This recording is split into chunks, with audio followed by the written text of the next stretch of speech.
El siguiente mensaje fue predicado en la iglesia Corán Deo. Para más información, vaya a la página de internet www.iglesiacorandeo.org. Primera de Juan 3, 11 al 18. La palabra de Dios dice: porque este es el mensaje que habéis oído desde el principio, que nos amemos unos a otros. No como Caín, que era del maligno, y mató a su hermano. ¿Y por qué causa le mató? Porque sus obras eran malas, y las de su hermano justas. Hermanos míos, no os extrañéis si el mundo os aborrece. Nosotros sabemos que hemos pasado de muerte a vida en que amamos a los hermanos. El que no ama a su hermano permanece en muerte. Todo aquel que aborrece a su hermano es homicida, y sabéis que ningún homicida tiene vida eterna permanente en él. En esto hemos conocido el amor, en que Él puso su vida por nosotros, también nosotros debemos poner nuestras vidas por los hermanos. Pero el que tiene bienes de este mundo y ve a su hermano tener necesidad y cierra contra él su corazón, ¿cómo mora el amor de Dios en él? Hijitos míos, no amemos de palabra ni de lengua, sino de hecho y en verdad. En este día, mi Dios, te rogamos una cosa: que nos ayudes a amar más como tú nos amaste. En Jesús te lo pedimos. Amén. A través de los años, yo he leído varios libros de prédica. Eso es parte de lo que uno tiene que hacer para prepararse en el seminario. Y una cosa que he encontrado es que no importa el libro que lea de la prédica, todos tienen un tema común, tienen una enseñanza común. Y eso es que el predicador debe de anunciar lo que va a predicar. El predicador predica lo que dijo que iba a predicar, y después que lo predica, el predicador debe de repetir lo que predicó, dándole entonces recuento a lo predicado para darle entonces énfasis, porque la repetición es bien importante. Ahora, en Primera de Juan, el apóstol Juan, siendo un buen maestro y siendo un buen predicador, él está ejercitando el mismo concepto. Y él viene ahora y está repitiendo algo que ya había él enseñado en esta carta. Y es la realidad de que el cristiano ama. El que es cristiano tiene que amar, no hay opción. No hay forma en que una persona pueda llamarse cristiano y sin embargo no ame. En los capítulos 1 y 2 de esta carta, para básicamente mirar cómo esta carta está dividida, nosotros encontramos que Juan ha proveído 7 pruebas de lo que es un cristiano. Para una persona llamarse un cristiano tiene que cumplir estas 7 pruebas. Y una de ellas es la prueba del amor. Y si vamos al verso 9 del capítulo 2, encontramos que él dice: el que dice que está en la luz y aborrece a su hermano está todavía en tinieblas. El que ama a su hermano permanece en la luz y en él no hay tropiezo. Pero el que aborrece a su hermano está en tinieblas y anda en tinieblas y no sabe a dónde va, porque las tinieblas le han cegado los ojos. Por lo tanto, Juan ya había hablado de este asunto del amor. De hecho, él utiliza aún varias de las palabras que él nos da en los versos que nosotros estamos mirando hoy. Y él enfatiza que el verdadero creyente ama a su hermano. Ahora, nosotros habíamos visto en el verso 29, el último verso de ese capítulo 2, donde Juan utiliza estas palabras, donde dice que somos nacidos de Él. Somos, dice, nacidos de Dios. Y esa expresión entonces hace una transición al capítulo 3, donde entonces ahora Juan dice: esos que son verdaderamente creyentes porque cumplen estos requisitos, ahora tienen que vivir de cierta forma, que son las implicaciones del capítulo 3. Y habíamos nosotros hablado de 2 de esas implicaciones. La primera es que el creyente nacido de Dios va a ser cambiado. Una persona no puede quedar igual. y esa persona va a ser semejante a Cristo. Y cuando el Señor venga, entonces le verá como Él es, y glorificado allá en gloria, entonces será perfectamente como Cristo. La segunda implicación la predicamos la semana pasada, y es que el nacido de Dios no practica el pecado. Eso nosotros lo vimos claramente.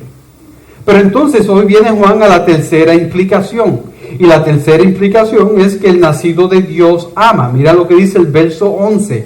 Porque este es el mensaje que habéis oído desde el principio, desde el momento que escuchaste el Evangelio, el momento en que fuiste transformado de un rebelde de Dios a un hijo de Dios, en ese momento donde tú comenzaste a caminar la vida de fe. Esto fue lo que escuchaste, que nos amemos unos a otros. Y ese fue el mensaje clave de Jesucristo. Cuando Jesucristo estuvo con los discípulos durante esa última noche, el Señor se puso una toalla en su cintura, dobló sus rodillas, le lavó los pies, y ¿qué fue lo que le dijo al final? En esto conocerán que son mis discípulos, que os améis los unos a los otros.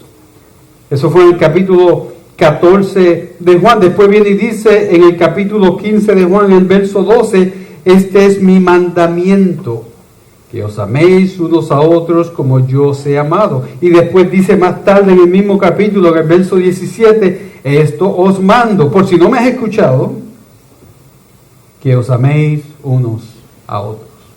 El mensaje de Cristo fue claro, y el mensaje de Juan ahora en primera de Juan es bien claro, y ya vemos que lo está diciendo por segunda vez, y después en el capítulo 4 vamos a ver que lo va a decir por tercera vez.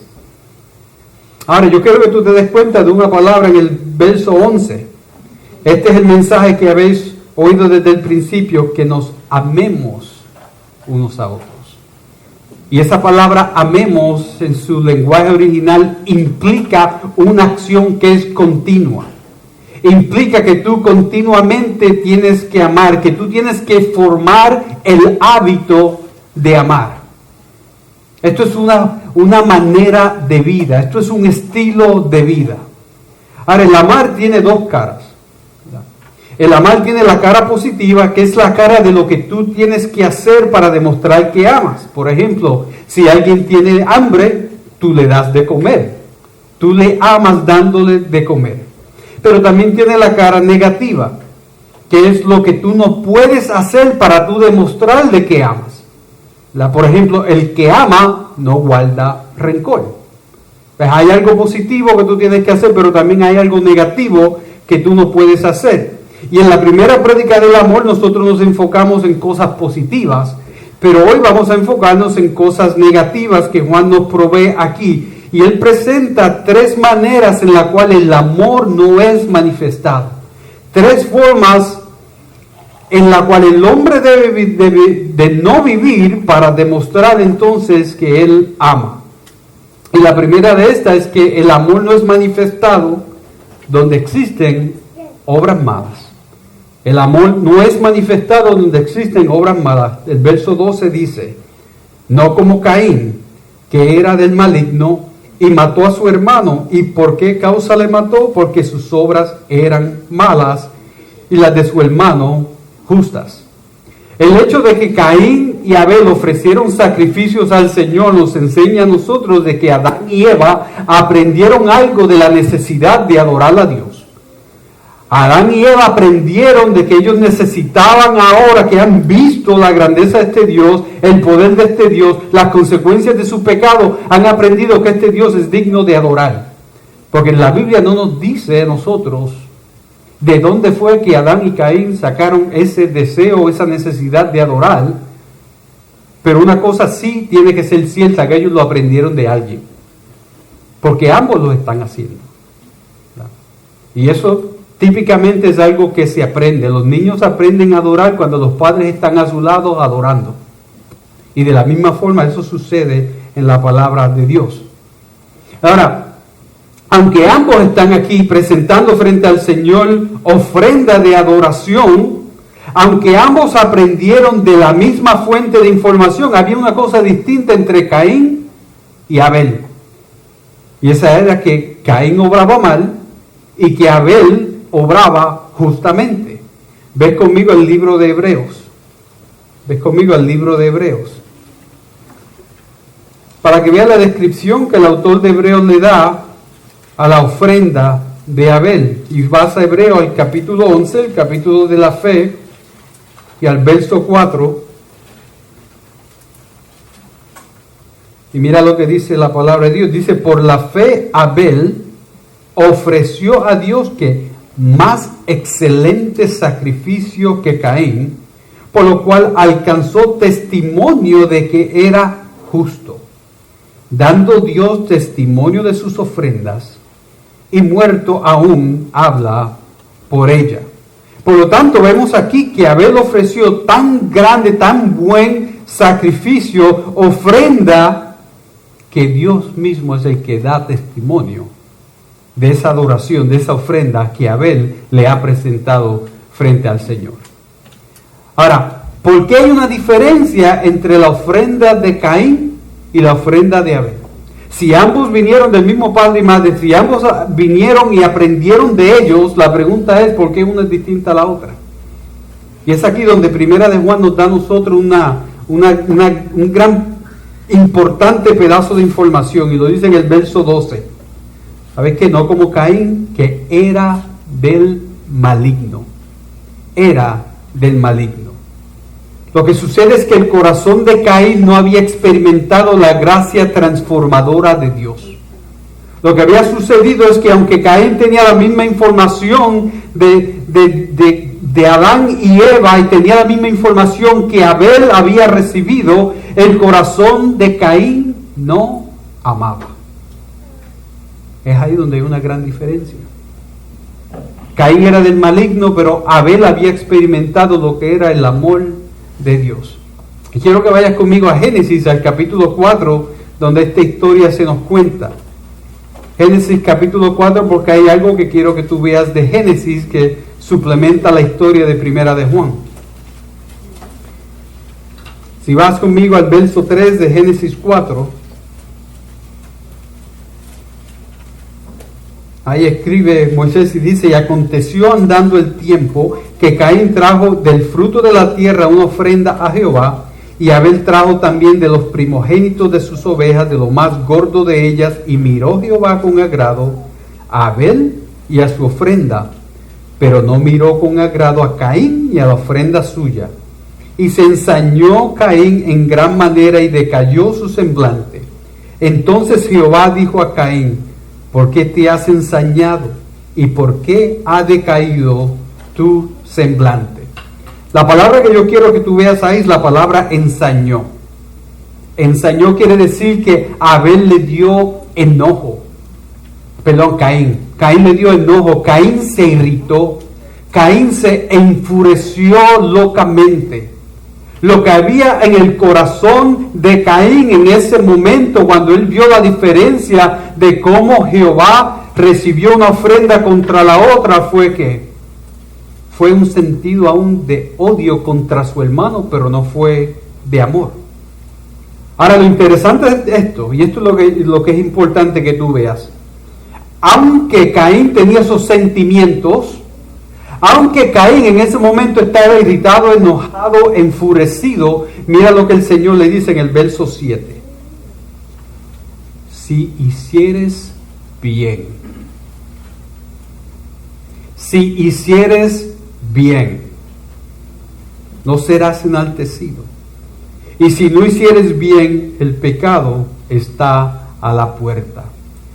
Caín, si tú hicieres bien, todo sería diferente.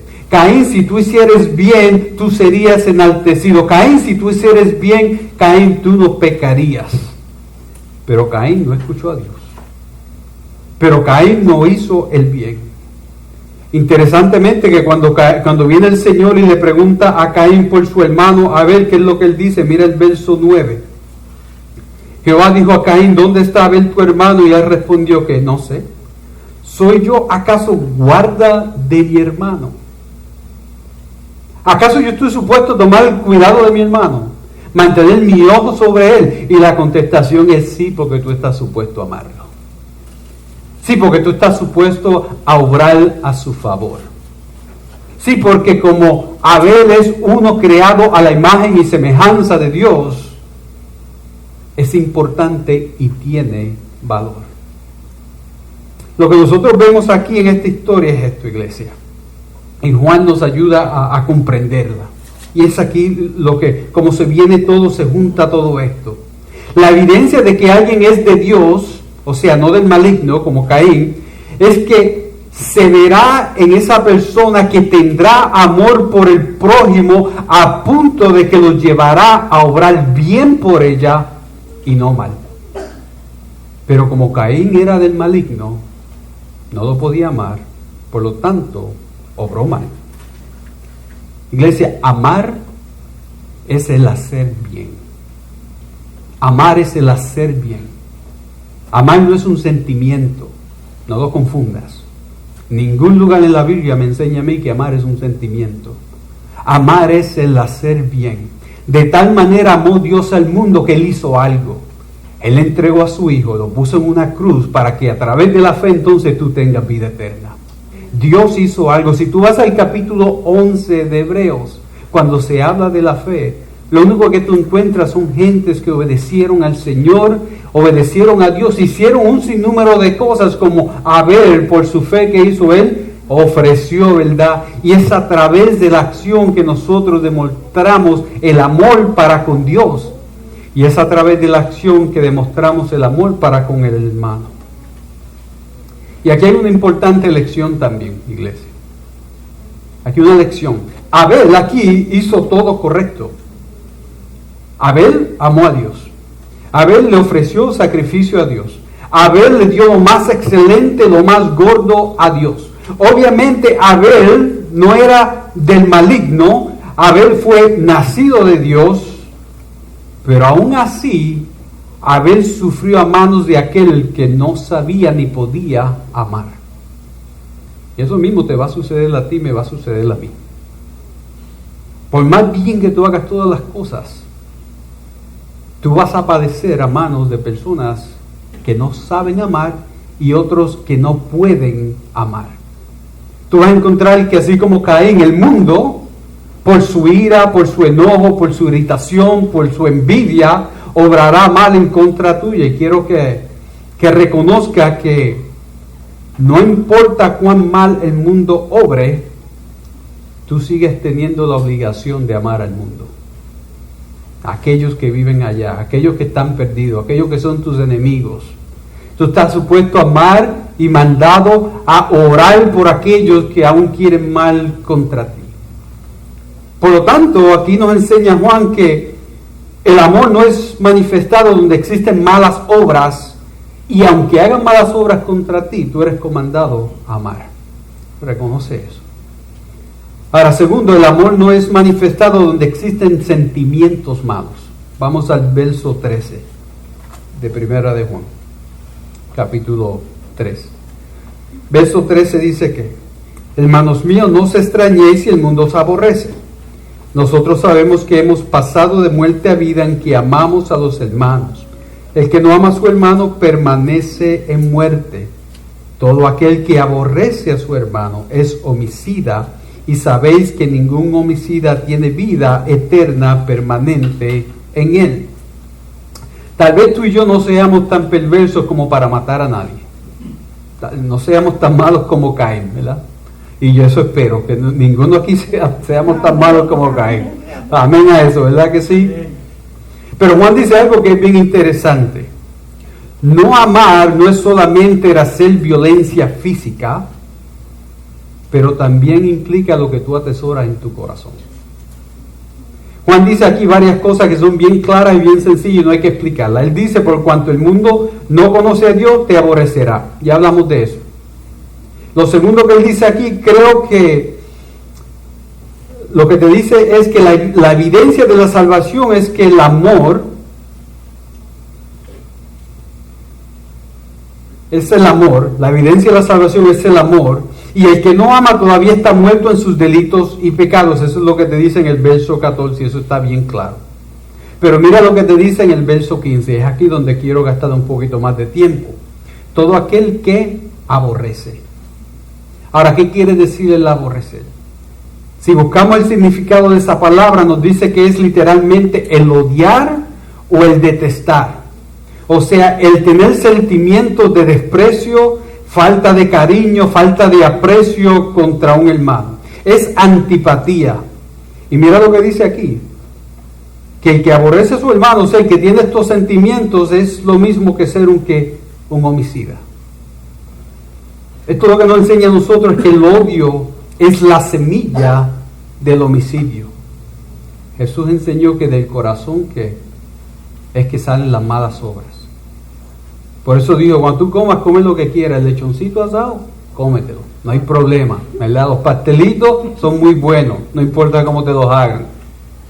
Pero ten cuidado de lo que sale de tu corazón, porque de la abundancia de ese corazón abra la boca, y eso es lo que te hace impuro, ¿verdad? Ahora, yo quiero que tú pienses en esto y que reconozcas cómo esto trabaja. Y nosotros vimos un ejemplo de esto el fin de semana pasado. El fin de semana pasado vimos en Los Ángeles, California, como vino una persona, se acercó a una patrulla con 2 policías con una pistola y le disparó a ambos en la cabeza. A una mujer le dio aquí en la quijada y al otro le dio en la cabeza, pero para la gloria de Dios no penetró el cráneo hasta el cerebro. La mujer, hispana ella, 31 años, era bibliotecaria, ahora es policía, tiene un hijo de 6 años. Ellos que están sirviendo, dispuestos a dar su vida para la protección de la comunidad, viene una persona y les dispara en la cabeza. Ahora, la pregunta que tienes que hacer, ¿cómo tú te crees que comenzó a fomentarse la acción de ese cobarde en su corazón? ¿Cómo fue que todo comenzó? Sabes que comenzó con las palabras en contra de la policía. Comenzó con palabras llamando a quitarle los fondos a la policía, ¿verdad? Comenzó con la mentira de que existe racismo sistemático. ¿Sabes por qué yo sé que no existe racismo sistemático? Porque yo como hispano llegué al 3 o 2% en una organización que típicamente era blanca. Nunca nadie discriminó contra mí. Amén. Y yo sé que nadie discrimina, al menos que tú des una razón para discriminar. Hombre, sí, señor. Digo, si tú vienes a sacarle un arma en contra de un policía, el policía está justificado en sacar su arma contra tú. Es que es lógico. Es lógico. Lo que sucedió fue que en el corazón de esta persona, de este cobarde, habían palabras de este movimiento BLM, ¿verdad? Black Lives Matter, diciendo cosas que verdaderamente son falsas. Protestas violentas, los reportes falsos en las noticias, todo este tipo de cosas, lo que hizo fue que creó en ese corazón una actitud que entonces, ¿qué sucedió? Germinó el odio al punto que lo llevó a una acción y se convirtió en un violento físico, en un homicida. Ahora, la gran tragedia de esto, iglesia, lo dice el verso 15 en la segunda parte. Y dice, y sabéis que ningún homicida tiene vida eterna permanente en él. La gran tragedia es que aquellos que atesoran estos malos sentimientos en su corazón, eventualmente entonces se convertirán en pecadores tan y tan agravios contra el Señor, haciendo tanta violencia divina contra Dios, que no van a poder permanecer dentro del pueblo del Señor. Y eso tiene una gran implicación. Si tú crees que el mantener sentimientos de desprecio contra alguien en tu corazón no es malo, reconsidera. Porque dice la Biblia que el que aborrece es homicida. Y el que es homicida en su corazón no puede estar en Cristo. Ves conmigo a Mateo capítulo 5. Mateo capítulo 5. Verso 21. Mateo 5, 21.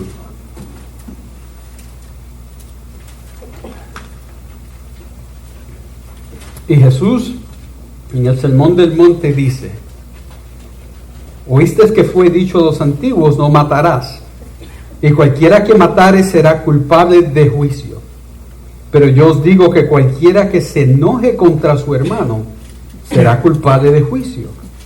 Y cualquiera que diga necio a su hermano será culpable ante el concilio.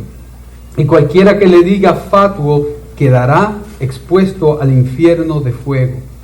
Por tanto, si traes tu ofrenda al altar y allí te acuerdas de que tu hermano tiene algo contra ti, deja allí tu ofrenda delante del altar y anda, reconcíliate primero con tu hermano y entonces ven y presenta tu ofrenda. Por lo tanto, iglesia, no solamente tenemos que nosotros obrar bien, pero también tenemos que estar seguros que todo sentimiento malo está fuera de nuestro corazón. Amén. Porque de otra forma no estamos amando. Ahora, la tercera cosa que dice Juan aquí es que el amor no es manifestado donde existen palabras, pero no hay acción. Palabras sin acción. Mira lo que dice el verso 16 al 18. En esto hemos conocido el amor en que Él puso su vida por nosotros. También nosotros debemos poner nuestra vida por los hermanos. Pero el que tiene bienes de este mundo y ve a su hermano tener necesidad y cierra contra él su corazón, ¿cómo mora el amor de Dios en él? Hijitos míos, no amemos de palabra ni lenguas, sino de hecho y en verdad. El primer punto que nosotros tenemos que ver es que Jesucristo te dio el ejemplo. Él te enseñó cómo es que el amor se manifiesta, obrando a tu favor. Obrando a tu favor. Tú y yo necesitábamos redención. Tú y yo necesitábamos perdón. Y el Señor, como cantamos hoy, tomó su lugar ahí en la cruz, donde Él entregó su vida, derramó su sangre para que entonces nosotros podamos venir frente al trono de gracia y decir, por fe he sido rescatado por la sangre de Cristo. Amén. Y para que entonces nosotros, habiendo sido rescatados, podamos venir frente al Padre en el día de juicio y ser llamado buen siervo. Santo mi Jesús. No, el Señor nos dio ejemplo. El Señor nos enseñó exactamente cómo es que la cosa se hace.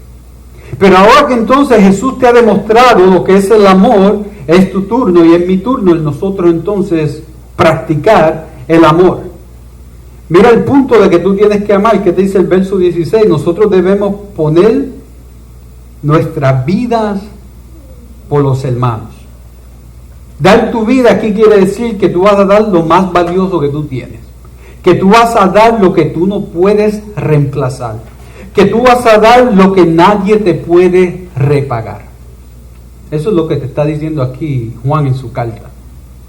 Ahora Juan da otro ejemplo bien práctico. Él te dice que entonces tú tienes que también dar de tu dinero, de tus cosas materiales. Porque aunque no seamos llamados nosotros, y lo más probable, espero que ninguno aquí sea llamado a dar su vida por su hermano, pero aunque no seas llamado a dar tu vida, tú eres llamado a dar aquella otra cosa que muchas personas le dan más valor que a su propia vida, a las posesiones, a lo que tenemos. Mira lo que dice el verso 17. Pero el que tiene bienes de este mundo y ve a su hermano tener necesidad y cierra su corazón, ¿cómo está el amor de Dios en él? No, el amor se demuestra, el amor de Dios en nosotros cuando nosotros actuamos igual a Dios. Igual a Dios. El amor se demuestra obrando, dando tu vida si es necesario, dando lo que tú valoras. ¿Por qué? Pues porque, como dice el verso 18, no se puede hablar ni de palabra ni lengua, sino en hecho y en verdad. El amor actúa, el amor obra, el amor busca el bien del prójimo. El amor te costará. Eso es básicamente lo que Juan te está diciendo. Ahora, una razón por la que yo enseño verso por verso, capítulo por capítulo a través del libro es para estar seguro de que no ignoramos las enseñanzas de la Biblia. Y para que me dé oportunidad a enseñar cuando es tiempo de enseñar y nunca usar la Biblia para enseñar fuera de tiempo, ¿verdad? Y hay varias cosas que yo quiero ahora detenerme a considerar aquí y utilizarlas como consejo a la iglesia para lo que tengamos en mente. Lo primero es, no esperes que tu hermano te ayude en tu necesidad si tu hermano no sabe tu necesidad. Eso es una cosa bien importante. Yo estuve meditando esta semana a través de los 8 años, creo que llevo pastoreando. ¿Cuántas veces hay personas que yo escucho de su necesidad a través de otra persona y gente que me ha dicho, pero pastor, a mí se me hace imposible el pensar de que usted no haya ayudado a esta persona? Y mi contestación es, pues si yo no sabía que necesitaba ayuda, ¿cómo yo voy a ayudar a alguien que yo no sé necesita ayuda? Y aquí hay un problema también muchas veces hasta de orgullo, ¿verdad? Y de hecho es falta de humildad. Muchas veces pensamos que la humildad es ser tímido, no molestar a nadie. No. Eso no es humildad. Humildad es cuando tú pones a la otra persona por encima de ti. Eso es humildad. Eso es lo que me dice Filipenses capítulo 2 del verso 3 en adelante. Cuando yo considero al otro como superior a mí, entonces yo estoy siendo humilde. Por lo tanto, si yo no sé tu necesidad, yo no te puedo ayudar. Y si tu hermano no sabe tu necesidad, pues no te puedo ayudar. Por eso es que el tiempo de oración es tan importante. Por eso es que las peticiones de oración son tan importantes. Por eso es que esos tiempos más informales, como el discipulado los jueves, es tan importante. Porque ahí es donde escuchamos de cosas que suceden que nosotros muchas veces no escuchamos. Ahora, te voy a decir una razón por la cual tú tienes que compartir tu necesidad. Porque tú le estás robando a tu hermano la oportunidad de ellos amarte. Y le estás quitando a tu hermano la oportunidad de ellos cumplir con la palabra de Dios. Cuando tú le dices a un hermano, necesito ayuda, entonces, como dice aquí, si él no cierra su corazón, entonces le estás dando la oportunidad a obrar como el Señor nos pide y demanda que nosotros obremos. Amén. Por lo tanto, no le robes al hermano la oportunidad de venir a amarte, a cumplir con la palabra de Dios. Por lo tanto, sí, habla de tu necesidad. Eso es lo que tenemos que nosotros hacer. La segunda cosa que quiero también que aprendamos y que tengamos en mente es que en la Biblia el trabajo de ayudar trabaja de esta forma. La necesidad, primero que nada, se cubre por la familia. Por eso es que tenemos familia. Entonces, segundo, después de la familia viene la iglesia. Y cuando es la iglesia, no es la institución, somos nosotros. ¿Verdad? Somos nosotros. ¿Verdad? Cuando en mi familia, si mi esposa y mi hija no pueden tomar de una necesidad, entonces mi trabajo y su trabajo es buscar a quién. A Michelle, a Derek, a Julio, a Betsy, a quien sea, para que entonces ellos vengan. Y cuando ellos, es mucho para ellos, entonces nosotros venimos como organización, con los recursos que hayan o con las cosas que se puedan hacer, entonces nosotros venimos y actuamos todos en unidad.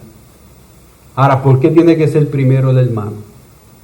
Porque también no le podemos robar la necesidad, a la oportunidad al hermano de venir y poner su amor en práctica. ¿Sabes por qué? Porque esas son oportunidades para crecer para nosotros individualmente. Esas son oportunidades para nosotros entonces tomar acción y poder reflejar la imagen de Cristo, y es una gran oportunidad para compartir el Evangelio del Señor con una persona que no lo tenga. Por lo tanto, tengamos esas cositas en mente, porque a través de nuestra acción entonces es que podemos reflejar el amor de Cristo. Pero poder llegar a ese punto de demostrar el amor muchas veces es bien difícil. Y nosotros tenemos que mirar por oportunidades, buscar oportunidades, pero cuando nosotros somos los que necesitamos, nosotros tenemos que abrir la puerta para que otras personas entren también a nuestra vida. En el siglo XIX había un misionero explorador escocés llamado Federico Arnott. Ese es Federico. Y él caminaba en Zambia, en África, donde él hizo su trabajo misionero, por un lugar donde había un pasto bien alto. Y escondido en ese pasto había un león. Y mientras él caminaba con sus amigos ahora convertidos africanos, el león salta y brinca para atacar a uno de los jóvenes, y viene Federico, empuja a ese joven y se pone él entre el joven y el león. El león se asustó, se fue, nada sucedió. Cuando retornaron a la aldea y le cuentan al jefe de la aldea, el jefe dice: yo voy a cualquier parte con un amigo blanco que se interpone entre un león y un africano. La pregunta que nos tenemos que hacer esta mañana, iglesia, es: ¿tenemos nosotros la clase de interés y amor por el prójimo para ponernos entre un león y ellos? ¿Amamos al hermano lo suficiente para nosotros empujar el peligro a un lado y ponernos en una posición vulnerable de que el peligro entonces venga a nosotros? O tal vez somos de aquellos que sencillamente lo que hacen y cuando ven eso gritan: ¡ay, qué pena! ¡Ay, qué lástima! ¡Ay, que lo matan! Pero no se hace nada. ¿Hablarías o actuarías? Jesús nos llama a nosotros a actuar, iglesia. Ese fue el punto de la parábola del samaritano. El que no ama es como el religioso, el levita que iba corriendo para tomar cuidado del templo, pero no hizo nada. Es como aquel sacerdote que fue corriendo para interceder por su pueblo, pero no amó porque no hizo nada. Jesús dijo: tu prójimo es aquel que tiene necesidad de tu amor. Por tanto, detente, sana sus heridas, llévalo a un lugar seguro, busca ayuda para que sea atendido y cubre aún el costo de su cuidado. Consideremos la medida de nuestro amor y nunca olvidemos que el amor no se manifiesta donde hay obras malas. Por lo tanto, obremos bien. El amor no se manifiesta donde hay sentimientos malos. Por lo tanto, reconciliémonos si es necesario. El amor no es manifestado donde existen palabras pero no hay acción. Actúa.